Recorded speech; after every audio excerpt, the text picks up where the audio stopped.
享一下咧，就係咧我自己咧同翡翠嘅一啲嘅點滴啦、關係啦，同埋其實咧自己都做咗好多一啲唔同嘅翡翠嘅一啲嘅設計啦，都好希望喺呢度咧可以同大家分享一下嘅。咁啊，今日咧又其實都做咗一啲少少嘅一啲嘅畫面啦、素材啦，希望喺呢度咧可以同大家分享一下。今日其實咧自己對於翡翠嘅一個認識咧，就並唔係話由細到大都認識。我自己由細到大認識嘅翡翠咧，都真係可能咧同大家一樣，可能咧就係咧會覺得，哇，係咪阿嫲啊、阿婆啊佢哋先會戴㗎？好成熟喎，後生女或者即係就算 OL 呢啲會唔會唔戴得㗎？即係呢啲或者去啲好隆重嘅場合，咁啊呢啲咧就係我自己以前對玉嘅一個睇法。咁但係咧，其實慢慢咧對佢咧都有一個改觀。咁呢個改觀係幾時開始嘅咧？其實咧，我同翡翠嘅一個相遇咧，就係咧話説我其實有一年嘅生日咧，就有一個朋友咧送咗一件擺設俾我。嗰件擺設咧，其實就係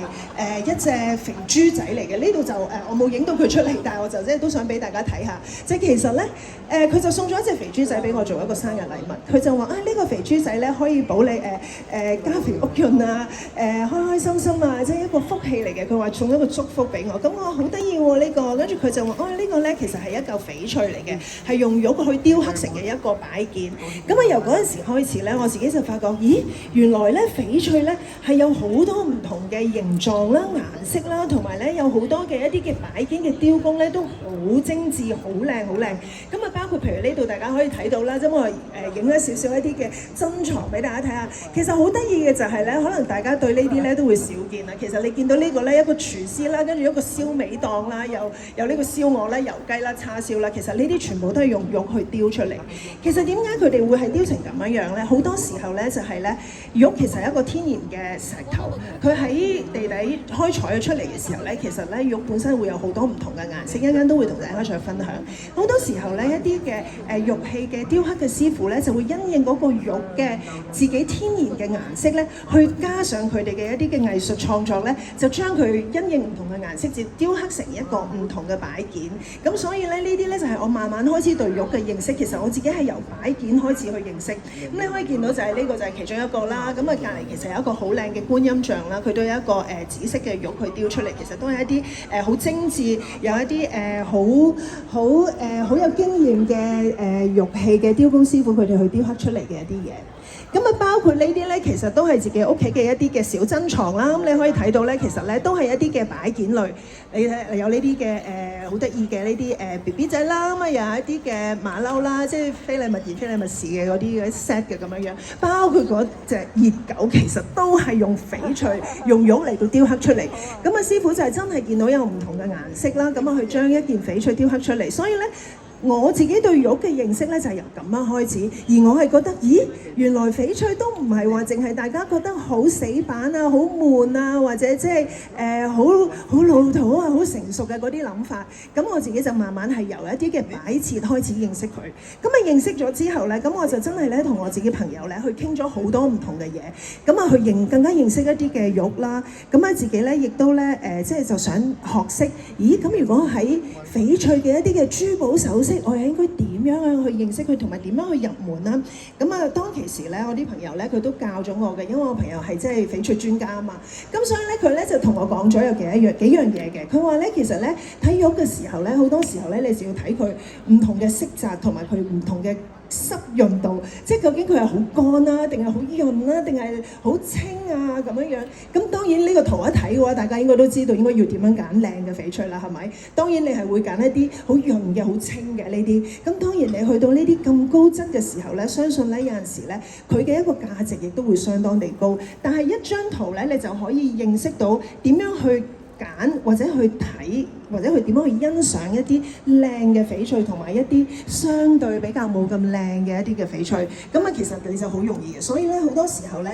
當你去到揀一件翡翠嘅時候咧，最緊要你就係睇佢唔同嘅色澤，睇佢係一個乾身嘅質地啊，定係好清啦、好潤啦，定係一個好濁嘅啫。呢啲就係睇唔通透嘅一啲。咁呢啲咧就係一啲最基本嘅一啲嘅即係我自己就喺度初學翡翠嘅時候，去認識翡翠嘅一個4大原則，就要係去認識呢幾個嘅佢嘅一個質地，咁然之後去欣賞佢。咁其實咧，嗱，頭先都講到咧，就係咧認識咗佢嘅質地之後咧，我哋就認識佢原來係有好多唔同顏色嘅。可能大家認識嘅翡翠都係綠色，係咪？多數都係綠色啦。而家開始大家都會認識翡翠會有紫色啦，因為開始好多女士們咧就中意浪漫嘅紫色啦，或者粉紅色啦，就會覺得哇好靚啊，好浪漫啊，好女仔啊咁樣樣，又驚綠色會好悶啊咁樣樣。咁但係其實咧你可以睇到咧，翡翠咧都係有好多唔同嘅顏色，包括綠色嘅話咧，可能咧佢都會有唔同嘅綠嘅一個色調啦。咁啊有啲可能會偏藍咗啦。咁你見到會有紫色，就而家大家好中意嘅一啲嘅紫羅蘭翡翠啦。咁啊慢慢其實咧都係會有黃色啊，有紅色啊，同埋有一啲係雜色嘅。有啲雜色可能係佢一嚿玉裏邊咧係有紫色啊，有綠色啊，有黃色啊咁樣樣。可能呢啲我哋係會有一啲特別嘅名稱俾到佢啦，即係可能一啲嘅春大彩啊或者之類嗰啲咯，即係變咗三彩啊嗰啲都會有嘅。所以咧其實咧玉石係真係一個天然嘅石頭，佢其實地底開出嚟咧並唔係話每一嚿都係好單一嘅一個綠色，佢而係可能有機會係好多嘅顏色集合埋一齊。咁所以咧當大家揀選嘅時候咧，點解喺市面上你會見到有咁多唔同嘅一啲嘅翡翠啦？咁啊就係因為其實佢喺地底裏邊開出嚟係真係會有咁多唔同嘅顏色。咁其實大家而家咧好多時咧追捧嘅一啲翡翠咧都係綠色啦，當然啊大家好多成日會講嘅帝王綠啦，最靚嘅啦，或者係一啲真係好碧綠色啊，或者會發光啊嗰啲咁樣樣。但係其實咧而家咧有一啲嘅咧即係緬甸嘅翡翠多數都係比較會係綠嘅。咁但係而家其實咧市面上咧多咗一種咧叫做咧危地馬拉玉。咁危地馬拉玉咧佢都係一個天然嘅玉石嚟嘅。咁但係咧佢嘅顏色咧可能就係會偏咗藍少少。咁啊呢個咧係一個少嘅竅門。當你哋出去睇玉嘅時候，可以留意下嗰啲顏色，或者相比下佢哋，對比一下佢哋一啲嘅顏色，睇下佢哋究竟係個顏色夠唔夠綠啦，係咪一個正綠啦，定係偏藍啊、偏灰啊，定係點樣樣？咁所以呢啲咧就係一啲嘅翡翠嘅唔同顏色。其實都可以分享少少啊。其實咧翡翠呢兩個字咧都已經係包含咗兩個顏色㗎。翠啊當然係綠色啦，翡其實係紅色咁樣樣。咁所以咧翡翠其實所以咧大家都會其實係知道係玉裏邊其實會有好多唔同嘅顏色。咁啊，跟住咧呢啲咧就係咧大家咧比較咧熟悉嘅一啲翡翠啦，即係大家覺得係奶奶啊佢哋戴嘅嗰啲嘅大嘅蛋面啦，或者一啲嘅珠鏈。但係其實咧，當你認識咗玉之後咧，你就會知道咧邊一啲咧係真正咧係比較係保值一啲嘅翡翠。即係好多時候咧，即係當然大家頭先我同大家分享嘅嗰啲擺件啦，嗰啲擺件都可以係保值嘅。咁但係你話如果去到首飾啊、珠寶級別嘅話咧，咁啊真正可以去到保值嘅時候咧，好多時都會係蛋面啦，同埋一啲嘅珠鏈啦，同埋係手鐲嘅。咁點解會係咁樣樣咧？因為咧其實你一嚿大嘅石頭開出嚟嘅時候咧，天然㗎嘛。咁頭先都講咗話顏色有好多唔同顏色㗎嘛。咁若然你一條珠鏈可以開出嚟，佢一定係要喺同一嚿石裏邊開出嚟，你先可以喺同一手嘅翡翠嘅玉石裏邊將佢咧磨成一粒粒係一模一樣 size、顏色好靚嘅話咧，先可以穿成一條珠鏈嘅話咧，嗰條珠鏈就真係價值連城啦。因為咧其實咧你要穿到一條咁靚顏色或者一個size 一樣冇裂痕，咁而佢嘅質量係高嘅一條翡翠珠鏈，其實係真係好難，因為你要開到一嚿石頭係咁樣嘅時候，已經個機會率係好低，同埋係你可以車到咁多粒穿埋一條嘅話咧，就更加難啦。咁所以呢啲咧就係一啲係比較保值嘅一啲嘅珠寶首飾啦。咁啊蛋面當然啦，蛋面就係咧當然你係睇佢夠圓啦、夠厚啦、夠潤啦。其實靚嘅翡翠咧，佢靚起上嚟嘅時候，你面望到佢嘅時候咧，你會見到佢裏邊係透光出嚟嘅。咁呢啲都係一啲嘅比較保值嘅一啲嘅款式。咁好多時候咧，保值嘅款式咧，我哋都會用一啲最基本嘅鑲嵌方法去鑲，因為咧其實嗰一粒石自己本身已經係好值錢，所以根本就唔需要用好多其他花巧嘅嘢去再做一啲嘅點綴，所以就已經其實最基本嘅鑲法已經係可以令到佢係可以突顯出嚟佢嘅一個尊貴。咁啊，另外其實頭先講起話，仲有一啲係比較保值嘅嘢就係手鐲。咁啊，點解手鐲會咁保值咧？就係因為咧，其實你係喺一嚿石頭裏邊開出嚟，其實咧手鐲嘅範圍係好大嘅。你諗下一圈手鐲，你冇裂冇車，即係唔係話兩件合埋一齊，佢係圓過嘅。咁你喺一嚿個石裏邊，你圓個開出嚟，佢又要色靚啦，又要冇裂痕啦，又要個質好啦，跟住又要車到一個好靚嘅手鐲出嚟咧，其實又係好難先可以攞到，即係先好難先可以開採到。咁所以嘅話咧，其實手鐲咧，亦都係另外一個咧，相對而家係真係比較保值。而手鐲咧，亦都係一個好難可以遇到嘅。我成日同啲朋友講話，手鐲咧其實就好似灰姑娘嘅玻璃鞋咁啊！你見到中意，你都要着得落去，戴得入手，你先可以擁有到佢。因為好多時候，我之前都有朋友嚟揾手鐲啦，咁啊佢睇到一隻好中意，但係咧嗰個 size 太細啦，佢又真係穿唔落啦。跟住佢見到另一隻佢又中意，但係嗰隻又太大啦，一戴上手一揈就會甩出嚟，咁又唔得。所以咧，其實咧有陣時咧買翡翠咧都係一個緣分嚟嘅。咁啊好多時候我都同大家講就係話，係啊，其實買翡翠咧真係一個緣分嚟㗎。特別係買手鐲咧，你真係咧，哇要嗰隻手鐲你又中意佢顏色啦，個 size 又要啱你啦。其實呢啲就真係可遇不可求。所以慢慢咧，其實咧即係蛋面啦、珠鏈啦同埋手鐲咧就會成為一啲比較保值啲嘅一啲嘅款式啦。咁但係其實呢啲咧價值連城嘅話咧，你又總不能日常咁日日帶出街喎，係咪先？咁啊開始因為自己都越嚟越中意翡翠啦，都好希望擁有一啲唔同嘅翡翠嘅珠寶首飾啦。咁但係又好想日日都可以帶出街，咁點咧？於是乎咧，我就開始咧又要諗，我就覺得，咦？咁我係要去設計一啲咧唔同嘅款式咧，希望咧可以咧日常都戴得，同埋咧希望咧有一啲嘅翡翠嘅設計咧，可以係令到人哋係更加中意。其實我最終嘅一個目的咧，好希望咧可以就係咧翡翠可以年輕化。因為而家大家仍然有一個諗法咧，就係翡翠都係比較成熟啲嘅，唔啱我嘅。咁我慢慢咧，其實咧我就好希望咧可以加入好多唔同嘅元素咧，令到翡翠可以年輕化，同埋可以日常都可以戴到嘅。咁慢慢咧，其實咧我同我個 partner 啦，其中一個 partner 佢都係一個 designer 嚟嘅。咁我哋就諗咗，其實翡翠咧就係好中式一個好傳統嘅一件玉石、一件珠寶嚟嘅。咁我哋好希望咧可以加入好多咧一啲嘅中式嘅元素喺裏邊。所以咧其實咧因為我個 partner 咧佢自己咧對一啲嘅古詩啊、歷史啊，或者一啲中國嘅文化，佢都好熟悉。咁我哋就話，不如我哋就用呢一個嚟做我哋嘅主題啦。所以咧，我哋嘅設計裏邊咧，其實加咗好多咧，真係一啲係好中國傳統嘅一啲嘅，可能一啲嘅詩詞歌賦嘅背後嘅意思喺裏邊啦，或者就係可能用咗一啲嘅中國嘅一啲傳統嘅吉祥物啦，咁樣去加咗一啲嘅元素喺裏邊，希望可以將我哋嘅設計咧係變得更加生動啦、靈活啦，同埋咧係希望可以背後亦都有一個故事俾到大家，而呢一樣嘢亦都希望可以慢慢係傳承落去嘅。咁所以咧，其中一個嘅諗法咧，就係一個用中國嘅一啲嘅傳統嘅一啲嘅動物咧嚟到做一個設計嘅。其實咧好多時候咧，即係大家可能認得嘅就會有龍啊、鳳啊呢啲咁樣啦。咁我哋其實咧都係用咗一啲嘅中國嘅一啲嘅零售喺裏邊啦，嚟到咧係做我哋嘅設計嘅主題。因為好多時候咧做咗個主題之後咧，我都會希望咧嗰一件作品出嚟咧係可以有一個故事喺裏邊，或者背後有一啲寓意可以俾到大家嘅。咁呢度可以分享兩件，我哋用咗一啲嘅動物啊或者昆蟲啊嚟到係做一啲嘅設計。咁大家可以睇到嗰邊有一隻咧就係蝴蝶設計嘅一個心口針嚟嘅。咁啊，我哋俾咗個名佢咧就叫做蝶舞春日。咁你可以見到咧，其實咧就係上邊咧用咗好多唔同嘅細嘅一啲嘅綠色嘅玉嘅蛋面啦，嚟到做蝴蝶身上面嘅一啲嘅花紋啊、圖案咁樣樣。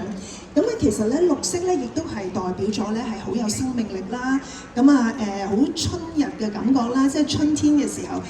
大地重生，跟住好多嘅綠色嘅草啊、樹啊，咁全部都會再重新生長。咁啊希望好帶到一個春天嘅氣息俾到大家。咁啊當其時遇到呢一個呢啲細細粒嘅蛋面嘅時候咧，都諗到就可以將佢咧擺喺一個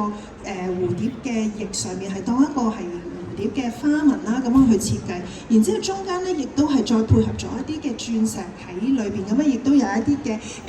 一啲旋轉式嘅一啲嘅條紋。其實裏邊咧都係有一啲嘅諗法，就係話可以喺裏邊咧，好似咧一個蝴蝶咧飛行嘅一個軌跡咧，咁啊喺度轉嚟轉去，轉嚟轉去，就希望可以加多啲生氣落去啦。然之後咧，當你鑽石配合埋如果有陽光啊、燈光咁樣照射落去嘅時候咧，亦都會係閃閃發亮嘅時候咧，咁我哋都好希望咧可以帶到一個個咧，即係好似好春日嘅一個感覺俾到大家。因為咁嘅蝴蝶咧，亦都係俾人帶到一個感覺，就係話佢係一個好靈活啦，亦都係好美好啦，好有生氣啦，代表好春天啦一樣嘢。咁啊，所以咧希望咧就係可以咧有呢一個咁樣嘅意思俾到大家嘅。咁啊，另外一個你可以睇下呢邊呢一個咧，咁啊一個吊墜嚟嘅，咁我哋叫佢做一個曉步平安。其實因為我哋嘅設計咧，全部咧裏邊咧，我哋都會俾一個名佢。咁啊，跟住咧呢個你會見到咧，其實係一個雀仔。其實咧，雀仔咧喺傳統嚟講咧，佢都係代表咧係吉祥啦、喜鵲啦。咁啊，喜鵲嘅話就係報喜啦。咁啊，亦都咧會覺得咧雀仔咧，亦都係好似一個天上邊飛過嚟嘅一個使者。咁佢會帶嚟一啲嘅好消息啦、報喜啦，或者就係話可以就係話大家喺天上邊翱翔啊，咁啊好開心、自由自在咁樣樣。咁啊好多時候咧喺中國嘅一啲嘅傳統裏邊，或者係一啲喺我哋嘅設計裏邊咧，都希望咧用到雀仔咧，就係希望咧用雀仔咧嚟到特別係喜鵲啦，就係報喜啊、報佳音啊，咁好似咧係有一個喜訊啊、一個開心嘅一個諗法喺裏邊嘅。包括你可以睇到中間其實咧仲有一個心心嘅設計嘅。其實呢個心心嘅話咧，好多時候啫，我哋就係攞咗啲原材料翻嚟咧，都好希望就係用佢自己自身嘅一個形狀咧，去諗一啲唔同嘅設計。咁呢一個嘅話咧，就係中間一個心嘅話咧，其實咧都好希望咧，即係裏邊會有個愛心啦，一個心意啦。所以即係譬如，如果係用嚟送禮嘅話，你將呢一個喜鵲帶咗個心送俾長輩又好，或者送俾你喜歡嘅人都好啦。咁啊，好似將一份開心、一個報喜嘅一個祝福係去送俾佢。咁所以呢一啲嘅話咧，都係我哋會係喺我哋設計裏邊咧，去加入嘅一啲元素。咁所以呢啲就係其中一個嘅設計元素啦，就係我哋會用咗一啲嘅動物。當然其實仲有好多嘅，即係譬如我哋嘅設計裏邊，可能仲有啲係龍啊、或者蝙蝠啊嗰啲咁。因為好多時候咧，蝙蝠咧呢度冇陣間會見到嘅蝙蝠咧，其實都會係好多時候會用到嘅一種嘅動物咧，因為咧佢哋會攞個諧音就係福福福福福，咁係有個福氣咁嘅意思喺度，好似福到咁樣樣。咁所以其實咧蝙蝠都會係一個其中一個經常會用到一個動物嘅。好，咁啊除咗一啲嘅動物之外咧，當然咧我哋仲有一啲其他嘅唔同嘅設計嘅方向啦。咁啊呢啲嘅話咧，就可能會係用翻一啲嘅中國傳統嘅一啲嘅紋飾啊，或者係一啲古字啊咁樣樣。即係其實咧，中國嘅設計裏邊咧，你哋諗翻起咧，可能以前成日會用嘅嗰啲萬壽無疆碗啊，或者嗰啲杯杯碟碟，你見到隔離其實都有好多唔同嘅一啲嘅形狀啊，或者一啲條紋啊咁樣樣去，係你一睇到就會覺得佢好中式嘅。咁所以咧我哋咧亦都會用咗呢一啲嘢，然之後再加入一啲嘅現代嘅元素落去咧，令到佢個時尚感係高啲。即係有陣時我哋會覺得傳統嘅嘢好，咁我哋就要採用嘅。咁然之後，但係咧，我哋都要注入一啲新嘅元素落去嘅。咁啊，包括呢兩件啦，咁啊，其中攞咗兩件出嚟俾大家睇下㗎啦。咁啊，就係咧譬如右手邊嗰個咧，其實係一隻手鐲嚟嘅。咁呢個手鐲咧，我哋都係用咗一啲嘅中國嘅一啲嘅以前嘅一啲嘅條紋嘅元素啦。佢嗰個紋咧叫做博古紋啊。咁其實咧就係都係一啲中式嘅以前嘅一啲嘅條紋嘅形狀啦。咁但係其實咧，你細心睇佢咧，你又會覺得佢除咗係一啲古代嘅紋理之外咧、紋路之外咧，其實有陣時你用加少少想像力落去咧，佢都有少少似咧現代嘅一啲好似電路板咁樣樣。咁所以咧呢個咧就係咧我哋將一個可能古代啦同埋現代咧集合埋一齊嘅一個諗法啦咁樣樣。咁然之後再配合埋一啲嘅冰種嘅一個蛋面喺嗰度啦，咁啊令到咧成件首飾啦，即係呢一個嘅手鐲咧，佢就會有一啲唔同嘅設計元素落去。其實咧，你再細睇嘅時候咧，其實中間嗰個字咧，其實我哋係用咗個古字喺裏邊嘅。我哋係用咗一個長壽嘅壽字喺裏邊。咁啊，將呢個壽字咧就係形象化咗啦，用咗古代嘅一個字嘅一個字體啦。咁然之後再配合埋一啲嘅紋理啦，咁你就會見到咧，其實咧係裏邊亦都係有一個寓意祝福喺度，就係希望咧，就係將一個長壽啊、平安啊咁樣樣咧，係去帶俾大家嘅。咁呢個就係其中一個手鐲嘅一個設計啦。咁啊，跟住另外呢一邊咧，其實都係一個長壽平安嘅一個吊墜嚟嘅。咁呢一個咧就好得意啦，你會見到咧呢一個咧佢個翡翠咧其實係一個長條形嘅牌嚟嘅。咁啊，當然頭先都有講過，就係話翡翠其實佢都係用咗好多因為佢係天然嘅啦，咁啊好多時候咧攞翻嚟嘅原材料，佢哋都會用啲唔同嘅形狀。大家比較常見嘅可能就係圓形嘅蛋面啦，一粒粒細嘅啦，或者大嘅啦，或者珠啦咁樣樣，或者大家都會見過好多係一啲豆豆啦，即係福豆啊，咁包括我而家戴住嘅呢啲。咁啊長方形嘅其實都有嘅。咁佢哋咧原來咧佢哋咧呢一種嘅翡翠嘅方牌咧，佢咧係會叫做咧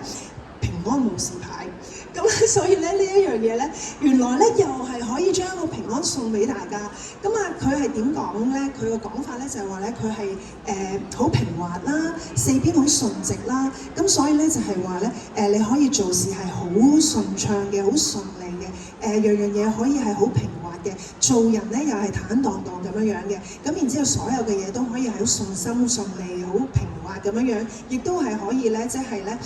平安長伴。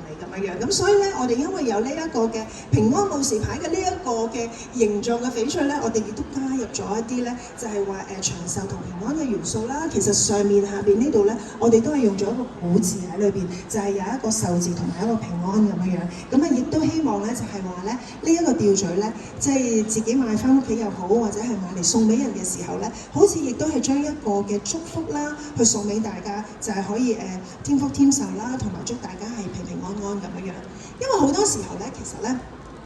大家可能都會留意到啦，好多人戴玉咧都會話，其實係咪可以保平安啊？送俾 BB 仔又話定經啊咁樣樣。咁啊，因為咧玉其實咧真係喺傳統落嚟咧，可能由真係遠古嘅時代，可能古代嘅時候咧，已經係大家係覺得玉係有一種嘅力量啊。即係當然唔係話要導人迷信，但係大家一路嘅相信嘅玉咧，都係會覺得佢係可以幫大家保平安啊、定經啊咁樣樣。咁所以好多時候咧，當喺設計玉嘅時候咧，我哋都好希望咧喺裏邊咧加個寓意落去咧，係希望可以祝福大家平安。咁啊，另外就係咧即係一個小故事嘅分享啦。咁啊，曾經咧我都聽過唔止一次咧，就係話咧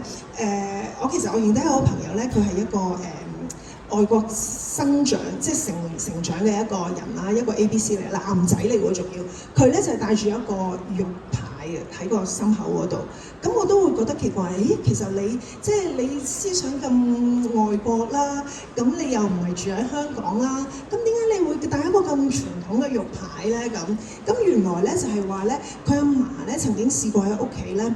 你知外國嘅屋都係有樓梯啦，咁佢阿嫲咧就試過咧喺屋企嘅樓梯一條雲石樓梯咧碌咗落嚟，咁但係嗰次咧佢碌咗落嚟咧，佢個手鐲咧就斷咗，而阿嫲咧係冇事。咁佢哋咧就一路都好相信咧，其實個手鐲咧就係幫阿嫲咧去擋咗個災。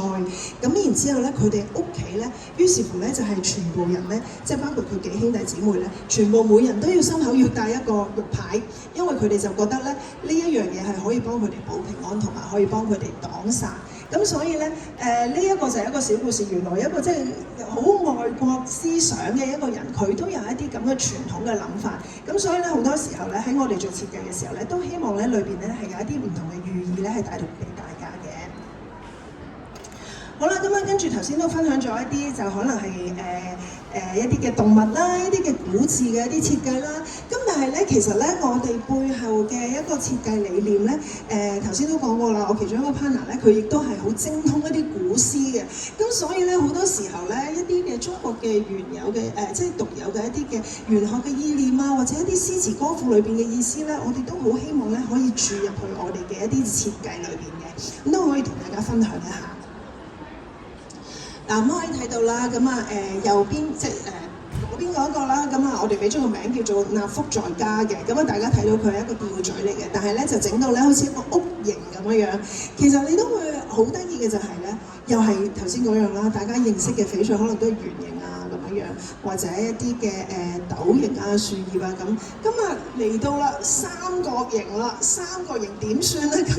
於是乎咧就諗咗不如將佢變成一個一間屋咁樣樣啦。咁啊其實咧一個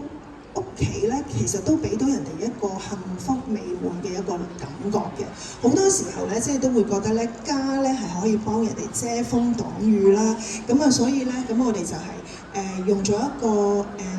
即係好似古代嘅一啲嘅亭台樓閣嘅一啲設計啦，可能係一個琉璃瓦嘅屋頂啦。咁啊，呢一個嘅話咧，亦都係代表係好尊貴咧，即係可能喺古代嚟講嘅話，都係一種比較尊貴嘅一種即係比較富貴人家嘅屋企嘅一啲嘅建築物啦，咁樣樣。咁我哋就做咗一個咁樣嘅設計。而中間嘅門咧，我哋都用咗一啲嘅黃磚落去啦。咁啊，希望咧就好似咧。令佢咧係會有一個好好嘅根基啊，咁啊代表咗即係黃色嘅話，亦都係代表咗一啲嘅慈愛嘅關懷喺裏邊。咁啊，其實咧呢一個嘅話咧，呢一張相冇影到出嚟。其實咧，我哋嘅設計裏邊咧，喺呢一個吊墜，你反轉佢嘅時候咧，其實後邊我哋係寫咗個福字嘅。所以點解呢個吊墜咧個名咧會叫做納福在家咧？就係即係除咗你正面可以見到佢一個屋仔嘅形狀，就係一個家嘅感覺啦，俾到大家好溫暖啊，即係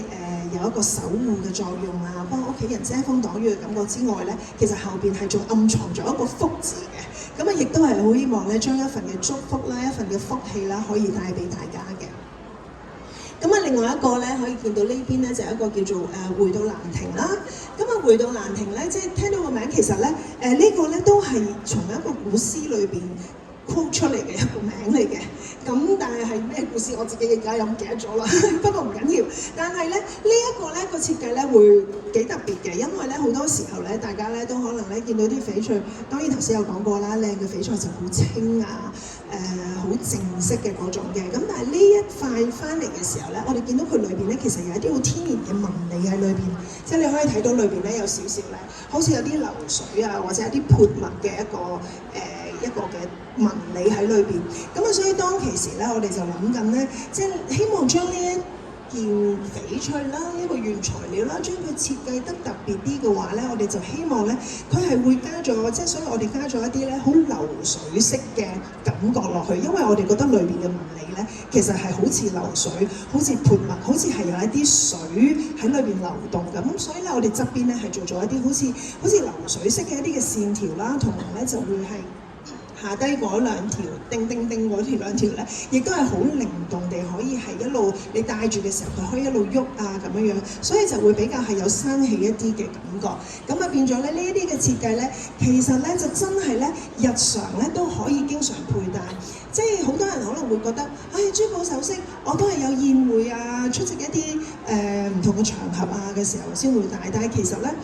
我就真係覺得咧，好多時候咧，你少少嘅一個簡單嘅飾物咧，戴上身咧，其實都有一個好好嘅點綴。咁所以嘅話咧，先唔好諗佢嘅價值有幾高或者有幾低。咁但係咧，有陣時咧，你喺平淡嘅生活中咧，你加翻一啲啲嘅唔同嘅飾物去佩戴嘅時候咧，亦都可以令到大家咧，可能嗰日嘅成個人嘅氣息啊，或者狀態啊，都會開心啲咁樣樣。咁所以嘅話咧，就係呢一啲就係一啲嘅少少嘅設計啦。咁啊，當然咧喺呢度咧，我都好想咧再同大家分享一啲咧。呢一幅圖咧就係我頭先講起啦。呢個吊墜咧，上面嗰個咧其實就係用咗一個抽象形式嘅一個福鼠嘅一個形狀，即係頭先講起話，原來蝙蝠咧其實好多時咧都代表係有福啊或者福到啦。咁所以咧呢一個吊墜咧就係用咗一個福鼠嘅設計。其實咧呢一個吊墜裏邊咧都暗藏咗少少玄機喺裏邊嘅，就係咧其實咧裏邊咧暗藏咗個 A 字啦，同埋一個 H 字，就係。我本身咧就係想用嚟代表自己個名嘅，咁但係咧總不能咧叫人哋買一個吊墜有我自己個名喺裏邊㗎嘛，係咪先？咁所以咧其實咧我哋都諗咗咧，其實咧 A 咧即係都代表係一家之主啦，因為 A 係你知英文字母嘅第一個字母啦。咁 H 嘅話其實都係可以代表一個家啦，即係 home 咁樣啦。咁都希望咧就係話咧你喺屋企裏邊咧，我哋即係喺一個家裏邊咧，我哋都可以咧有一隻福鼠喺嚟臨到你嘅屋企裏邊咧，帶一啲嘅幸福俾到大家。而呢一個平安扣啦，即係大家會唔會認識啊？即係認唔認識翡翠嘅唔同形狀？因為呢一種圓形嘅形狀咧，我哋好多時候會叫佢做即係耳扣啊咁樣嘅。但係咧我哋會有另一個名，佢就係平安扣。咁其實都係好希望咧，可以係將一啲嘅平安幸福送俾大家。咁呢一個咧就係頭先都有提到嘅，就係佢其實係一個紫色嘅翡翠啦。咁啊好多時候紫色嘅翡翠大家會叫佢做紫羅蘭啦。咁但係呢個你會見到其實佢係淡淡嘅紫色裏邊咧，亦都透咗一啲嘅綠色。咁其實咧紫色咧都係而家好多時大家都會覺得紫色係好尊貴啦，咁綠色又代表生命力啦。咁呢一個咧，佢哋好多時咧，行內嘅人咧會叫呢一種顏色嘅翡翠咧叫做春大彩嘅。咁啊，所以都係一個好有朝氣嘅一個名稱啦。咁同埋咁啊，亦都係有一個比較即係送上一個祝福嘅一個設計喺裏邊嘅。咁啊，所以咧跟住落嚟咧，都想同大家再分享下另外兩個唔同嘅設計嘅。呢一個設計咧，我就想講咧，其實咧，呢個係我喺2018年啱啱開始做，即係自己開始做我自己嘅鋪頭嘅時候啦。咁啊，踏入呢一個珠寶首飾行業嘅時候咧，第一個諗出嚟嘅一個設計嚟嘅。咁當其時即係同 partner 都喺度諗啊，我想設計一件真係好屬於我自己嘅一樣嘢，係用翡翠去做嘅。咁啊，當其時我就諗咗一個主題。其實咧，好多時候即係頭先都有講啦，翡翠嘅設計裏邊，珠寶首飾嘅設計裏邊，可能我哋用咗好多唔同嘅動物啦，可能一啲嘅植物啦，即係可能因為即係譬如花嘅話，好多時候用花就係因為花開富貴，咁亦都係一啲比較好嘅意頭嘅嘢，或者譬如樹葉嘅話咧，亦都係一啲比較好即係開始散葉嘅一種嘅一啲嘅講法啦。咁啊，當其時我就諗，我都想諗一樣嘢係屬於自己嘅。咁當其時我諗咗一樣嘢咧，我就話啊，我好想用長春藤呢一樣嘢去做一個設計。咁點解我會諗到係長春藤咧？咁啊，長春藤咧，其實佢係一種常綠嘅植物啦，即係一年四季佢都係綠色啦。咁我覺得一年四季都係綠色嘅話，即係代表佢其實生命力好強啦，亦都唔會話冬天就要枯萎，春天先再重生。咁啊，亦都咧係你會見到咧，長春藤佢係一路佢係好柔韌有力嘅，即係佢雖然係攀附在一啲其他嘅一啲嘅地方去生長啦，咁但係咧，其實佢亦都好有自己嘅生命力。但係咧原來我了解到咧，長春藤呢個花語咧，佢其實係代表愛啦，代表友誼啦，代表幸福啦。咁所以我又覺得，佢背後嘅花語又好有意思，而佢呢個長綠嘅一個特徵咧，我又覺得其實都幾適合我自己喎咁樣。咁我又覺得佢有柔軟，但係又有剛強嘅時候，即係因為佢好柔軟，就係因為佢係一種蘭藤嘅植物啦。但係咧，佢好剛強就係佢一年四季都長綠，佢唔會死嘅喎咁。咁跟住我成日就覺得，咪好似我自己咁咯，即係我自己由選港姐到而家，咁我覺得我生命力都幾強啦。咁我又覺得自己作為一個女士嚟講嘅話，咁又有女士嘅溫柔，但係咧亦都有女士嘅剛強，即係自己都要做翻一個女強人啊嘛。咁所以我就覺得，其實長春藤可以好代表自己喎咁。咁但係咧喺設計嘅時候咧，都會諗。翡翠係硬㗎嘛，咁我點樣將佢變軟咧咁所以咧就諗咗咧，用一個細個嘅咁樣嘅平安扣咧，去用一啲鏈咧去將佢穿埋，所以咧穿埋咗之後咧，其實咧佢就可以好似長春藤咁樣咧，即係隨風擺動。咁呢一個咧就係當其時我自己去諗嘅一個主題，就係用咗一個長春藤嘅一個主題嘅意念去俾人。去做一個咁樣嘅設計，同埋即係長春藤亦都可以俾到人哋一種好永恆嘅感覺啦。咁我都好希望咧，即係可以好似自己咁樣啦。咁啊喺嚟緊嘅道路上咧，都可以繼續即係珠寶或者係演藝行業都可以俾人一種有永恆嘅感覺。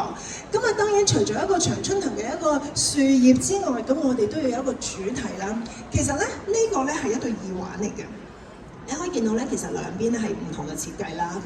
咁其實嗰邊嘅一個耳環嘅頭啦，咁我哋就用咗另外一粒咧係一個冰種嘅蛋面啦嚟到做一個主石。咁其實呢個都有寓意嘅。咁啊未講個寓意之前咧，其實可以睇一睇佢上面嘅一個鑽石嘅設計啦。其實如果你細心，即係你如果就咁擸下眼，你會覺得佢可能係一啲嘅幾何嘅圖形啦。但係其實你細心睇落去咧，佢其實係暗藏住1998。呢4個數目字，咁呢個4個數目字係咩咧？係我又要講翻轉頭啦，我就1998年嘅香港小姐，即係雖然好多年前，咁但係我覺得呢個係自己嘅人生其中一個轉捩點啦，所以佢好代表到我自己，所以我就將呢一樣嘢加咗落去。咁當然你會見到佢咧，即係雖然佢係一個數目字，但係都用咗一個比較幾何圖形嘅一個設計去做。咁然之後中間又用咗一個蛋面嚟做一個主石。咁其實呢度裏邊咧，我自己都擺咗一啲嘅諗法落去咧，就係、其實嗰、個幾何圖形嘅1998嘅數字咧，你可以用多少少嘅想像力，其實佢係好似香港嘅高樓大廈。即係當你去到海邊望出去香港嘅景色嘅時候，你會見到香港其實有好多好靚嘅高樓大廈，呢一個係我哋香港獨有嘅一個景色。咁而一個翡翠嘅蛋面咧，亦都係象徵住我哋係一個東方之珠。咁我好希望咧就係可以咧將我哋呢一個東方之珠啦，香港係一個大都會啦，周圍有好靚嘅建築啦，好靚嘅日頭嘅景色或者夜晚嘅夜景啦，係好希望可以將呢一樣嘢咧係去帶出嚟俾到大家更加認識我哋嘅香港。咁所以咧我就會覺得咧呢一樣嘢咧係呢一個就係我自己當初啱啱開始踏入認識翡翠嘅時候，第一個想做出嚟嘅一個主題，就係希望我可以揾到一樣嘢好代表到自己。所以呢一個咧係我自己覺得係好屬於我自己，同埋好代表到我自己一樣嘢。好想帶俾大家就係話，女性都可以係除咗好溫柔之外，亦都可以好堅強，好似長春藤咁樣一路長春落去。咁所以呢一個就係其中一個設計啦。咁所以呢一個咧，其實係非賣品嚟嘅。咁嗰陣時都有朋友見到，其實佢哋都話好中意。咁但係我就覺得呢一個我都希望係可以真係留翻俾自己啦。咁跟住可以慢慢一路係去傳承落去。好啦，咁跟住另外一個咧，都好想同大家分享嘅咧，就係、其實呢、一個大家估唔估到佢係咩嚟嘅咧？睇落好似一盞燈，其實咧佢係一隻戒指嚟嘅。咁如果有認識翡翠嘅朋友咧，都即係頭先我都有講過啦，其實就係蛋面啦、珠鏈啦同埋手鐲係好保值嘅一啲嘅選擇啦。咁其實呢一種嘅戒指亦都係一種咧，大家而家好多朋友會揾嘅，佢一個叫做馬鞍戒。佢其實咧就係一圈都係翡翠，即係其實就係好似手鐲咁，但係佢係縮細咗變咗一隻戒指。咁然之後咧一圈嘅嗰啲玉戒指咁樣樣，咁其實又係好隨緣，又係玻璃鞋嚟嘅。因為戒指咧又係咧你個手指嘅 size 啱就啱啦，唔啱咧你幾中意都好啦，佢都唔會屬於你嘅，因為你真係戴唔落去嘅咁。今日我冇帶到佢出嚟，因為咧我自己屋企都有一隻嘅，咁其實就係我 partner 自己戴開嘅。跟住咧我有一日見到佢，我話：喂，你日日戴開嗰隻戒指，點解你唔戴啊？佢話因為最近肥咗，連手指都肥埋嘅。佢話我戴唔到，跟住佢就話不如將嗰隻戒指俾咗我戴。所以咧其實最近我都一路有戴住一隻咁樣樣嘅馬鞍戒，咁但係今日冇帶到出嚟啦。咁但係呢度咧都可以同大家分享下。其實呢一個嘅話咧。呢一個馬鞍戒咧，又係咧，即係可遇不可求，因為你又係要啱 size 啦，又要啱顏色啦，即係呢一個緣分嚟講嘅話咧，其實又係真係可遇不可求，因為咧你要遇啱一個你自己中意嘅顏色，而嗰個 size 咧係戴得落，你先可以遇上佢而可以擁有佢，所以呢個都係一個比較難得嘅一件嘅玉器嘅其中一個item 咁樣樣。咁呢一個點解我哋會用咗一個燈嘅設計去諗咧？就係、其實喺我哋自己做設計嘅時候咧，好希望咧每一件珠寶首飾咧，佢除咗係一件可以帶出嘅飾物之外咧，都好希望佢係一個藝術品，或者佢可以係一個背後有寓意嘅一樣嘢。咁所以咧呢一個咧，我哋就另外再用其他嘅翡翠去做咗一個底座俾佢。咁呢一個其實咧就係你戴嘅時候可以戴上手啦，但係翻到屋企嘅時候你可以擺翻喺個底座嗰度咧，就將佢成為一件嘅擺設啊，一個藝術品咁樣樣。咁其實咧燈嘅呢一個寓意咧，其實咧我即係都有一個諗法，就係其實燈就係會發光噶嘛。咁光嘅話咧，就係咧，其實可以照亮你嘅前途啦，或者照亮你前面啦，或者就係可以幫你遠離黑暗啦，即係消除一啲嘅黑暗啊，打破黑暗啊，咁帶俾你一啲嘅光明嘅路啊，或者一啲嘅指引。咁我希望咧係可以咧係從咁樣嘅一個出發咧去諗。咁所以咧，我哋嗰個玉戒指咧就好似一個燈罩咁樣樣。但係咧，其實你都會見到咧，我喺出邊咧其實都加咗一個咧就係鑽石嘅一個雙環，其實佢就係套住嗰隻戒指嘅。咁你都可以見到咧，其實都係沿用翻我哋之前有提過嘅一啲嘅設計嘅方向啦。其實都係一啲比較古典嘅一啲嘅紋飾去做一種嘅圖案啦。咁咧亦都希望咧就可以寓意就係福壽延年啊、福報不斷啊咁樣樣。咁所以嘅話咧，其實咧每一件珠寶首飾或者每一件嘅玉器啦。當你見到佢，你以為佢係一件好悶嘅就咁一個玉戒指嘅時候，其實加咗一啲唔同嘅點綴落去咧，佢都可以成為一個時尚嘅單品，同埋咧亦都可以成為你屋企嘅一件嘅藝術品。咁呢一樣嘢係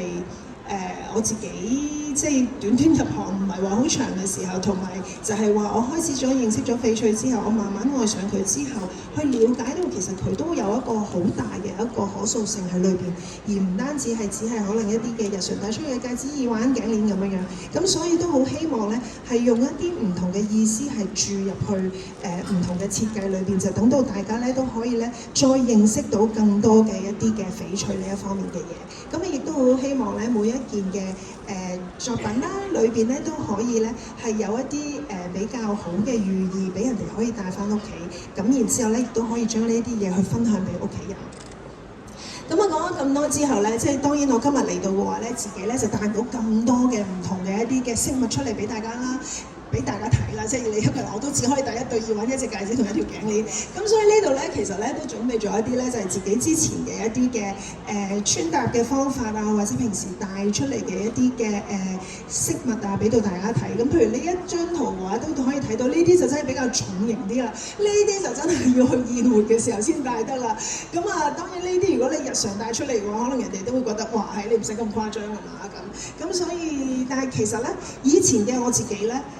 對翡翠都會有一種嘅諗法，就係好似好靚喎，好似真係好成熟喎，戴出嚟人哋會唔會覺得即係好似即係自己戴咗好幾年咁樣啊咁？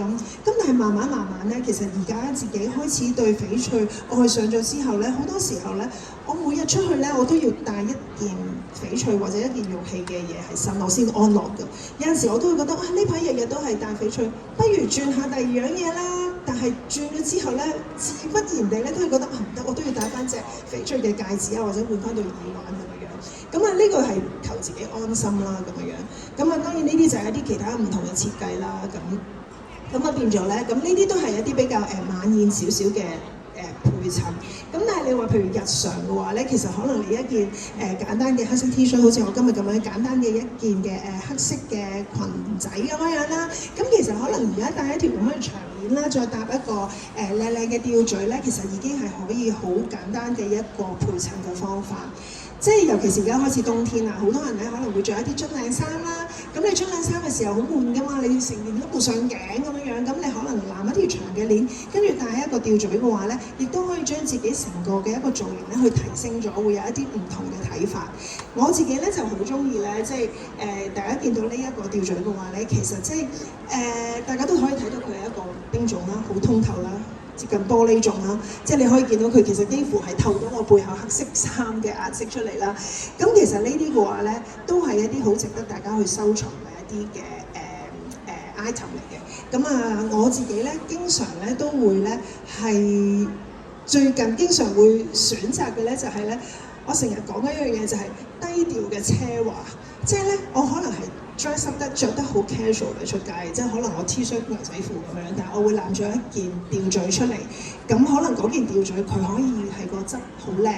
佢可以個價值係好高，但係我都係日常帶出街，因為我覺得其實你買咗啲靚嘅嘢返屋企，你都冇理由日日擺喺個保險箱唔用㗎嘛。所以即係我會覺得靚嘅嘢其實真係要帶出嚟俾大家睇。咁但係當然靚嘅嘢亦都唔一定話你要每一次都配襯到好似去波先可以着。我覺得日常都可以着㗎。咁好多時低調嘅奢華就係咩咧？我可以dress得好簡單，但係咧我可能帶一件好靚嘅嘢出嚟。我成日就覺得識嘅人佢就會哇，你嗰件嘢真係好靚啊！唔識嘅人咁你帶幾靚嘅嘢佢都係唔識㗎啦。咁所以我自己就好中意就係會咁樣樣。有陣時咧將一件好靚嘅嘢，反而係日常都帶出街，因為我成日就係覺得我冇理由買咗件靚嘅嘢，日日收喺保險箱自己喺屋企睇㗎嘛，我都想同人分享。即係呢一個故事咧，都係我之前就係話有個朋友個媽媽佢想買一隻手鐲，咁啊因為之前嗰隻斷咗，咁佢都覺得係幫佢擋咗個災，咁啊佢嚟揾手鐲揾咗好多，佢同我講佢話我出去好多唔同嘅鋪頭睇咗啊，全部咧靚嘅咧都要7位數字啊，佢話我冇理由買隻100幾200萬嘅手鐲日日帶出街㗎，咁其實又真係唔會。你如果買隻100幾200萬嘅手鐲，我諗你日日擺喺保險箱唔敢帶出街㗎啦。咁所以佢就話佢想買翻啲真係可以日日帶出街，但係有個靚嘅嘢。咁跟住我都嘗試去幫佢揾咗好多，佢就係嗰個啦。佢未遇到佢玻璃鞋，因為佢中意嗰隻又太細，或者中意嗰隻又太大。咁啊暫時仍然要幫佢物色嘅，但係最近已經都幫佢揾到一隻，咁佢都應該好中意。咁啊我都希望可以幫 Auntie 揾到佢嘅心頭好。咁所以咧。買咗靚嘅嘢，其實真係要帶出街，所以咧我成日都覺得咧，就係就算咧並唔係去一啲好隆重嘅場合咧，其實咧都可以帶一啲唔同嘅珠寶首飾咧，係去將自己嗰一身嘅可能簡單嘅打扮咧，嚟去提升一下，或者係將自己全日嘅一個氣息去提升一下。咁呢啲係一啲其他嘅設計啦，即係譬如你見到嗰邊嗰個咧，其實都係一個頭先都有提過啦，我會用一啲花嚟到做一啲設計，因為花咧其實咧都係即係大家都知道，譬如牡丹花都係一啲幸福啊、富貴嘅一啲嘅寓意啦。咁所以花嘅話，亦都係即係花開富貴，所以咧花都係一啲比較好正面啊，或者好有祝福嘅一種嘅植物。咁所以咧好多時候都會用咗喺一啲嘅設計裏邊。咁但係呢啲嘅話，你都會覺得其實呢啲日常戴都 OK 啦。其實因為又有款，又有啲顏色，又有少少粉紅色嘅、綠色、白色咁樣樣，其實襯衫都好好襯。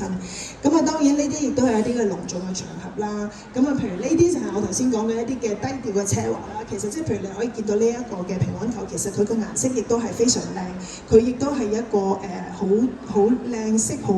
靚質嘅一種嘅平安球。咁但係呢啲嘅話咧，其實又係一件簡單嘅黑色衫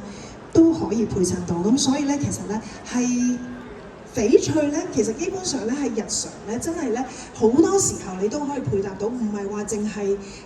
一啲嘅隆重嘅場合啊，或者就係比較即係好多人仍然係覺得我都係要成熟先戴得喎咁樣樣，但係其實真係唔係。尤其是我會覺得我自己越嚟越中意翡翠嘅一樣嘢咧，就係咧翡翠佢係一個天然嘅玉石啦，咁啊然之後咧佢其實係好獨一無二嘅，即係我成日都同我自己身邊啲朋友講，即係我而家開始灌輸一啲翡翠嘅即係希望我身邊啲朋友都越嚟越中意翡翠啦。咁我都會同佢講，其實翡翠咧你真係咧冇可能咧，好少機會你會同隔離嗰個係會撞款嘅，即係最多你可能撞咗個相反嘅啫。但係嗰一粒主石係一定係唔會係一樣，因為每一粒嘅顏色啦、切割啦、厚度啦、光澤啦、濕潤嘅顏色啦，完全都一定會唔一樣嘅。咁所以咧我就覺得每一件出嚟其實都係獨一無二。相反嘅話咧，我自己會偏向冇咁中意鑽石咧，就係因為其實鑽石你都幾死板㗎。譬如你話有朋友想揾一粒5卡嘅鑽石，我要D 色嘅，可能 VVS1 嘅咁，其實我可能可以揾到幾粒完全一模一樣嘅鑽石俾佢。當然可能裏邊都有你戴咗放大鏡都睇到裏邊有啲唔同嘅嘢，但係你就咁霎眼睇嘅時候，其實鑽石都可以係一模一樣。但係翡翠就真係可以每一粒都唔一樣。好多時候我啲朋友嚟買咗之後咧，佢帶住出街，即係譬如可能話譬如我呢一對珠嘅耳環咁樣樣，可能帶咗出街，我有朋友話中意，咁我會同佢講，佢話其實我真係未必揾到俾你，因為我要揾翻同樣嘅珠珠配翻一對可以做到耳環嘅，然之後可以做翻同一個款嘅話，可能真係好難，真係要隨緣先可以揾到，甚至乎可能有一啲你話譬如蛋面嘅，咁譬如呢隻戒指咁樣樣，可能一個蛋面再加綠色嘅蛋面再加2粒冰種啦，咁我係咪可以咁容易揾翻同樣嘅嘢去同你做翻一個一模一樣嘅相同嘅方法咧？未必得，因為我真係要揾到啱嘅材料，我先可以做到同樣嘅。所以我經常覺得翡翠係真係好獨一無二，因為咧翡翠係一個天然嘅玉石，咁所以嘅話咧我真係冇辦法可以做到咧係大量生產同一個款俾到你哋咁樣樣，所以每一件嘅翡翠嘅作品啦出到嚟啦，佢嘅吊墜又好啦，耳環又好啦，全部都真係好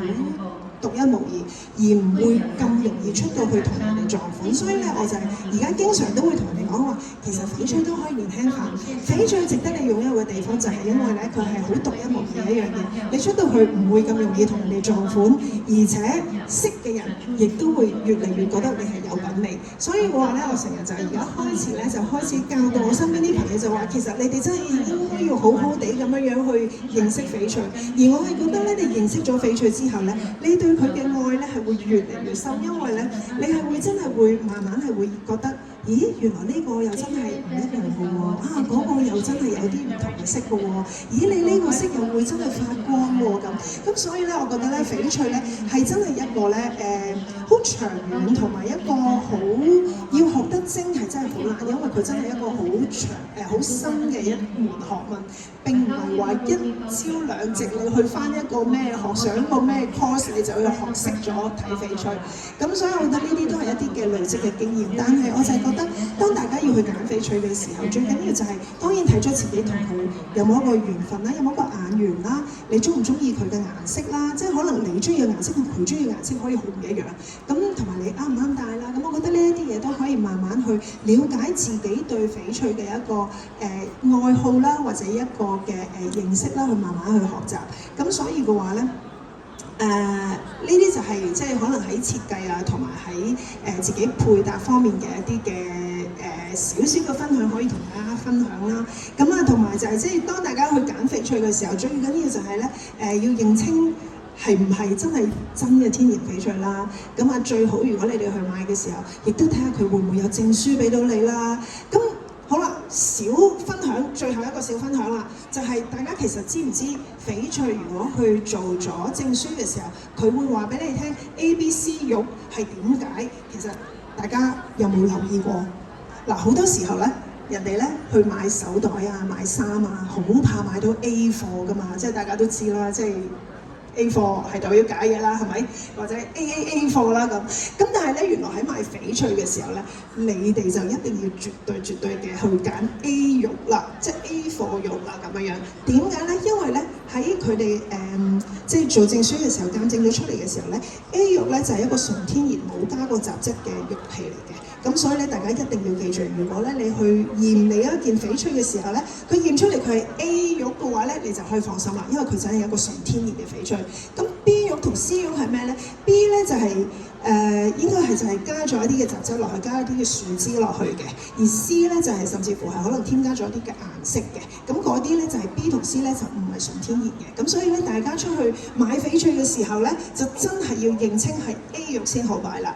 好，咁咧，我今日嘅分享咧就係大概係咁多啦。咁啊，如果大家有唔同嘅問題啊，或者想再知多啲嘅話咧，都可以揾翻我哋嘅工作人員啦。咁啊，可以大家再一齊去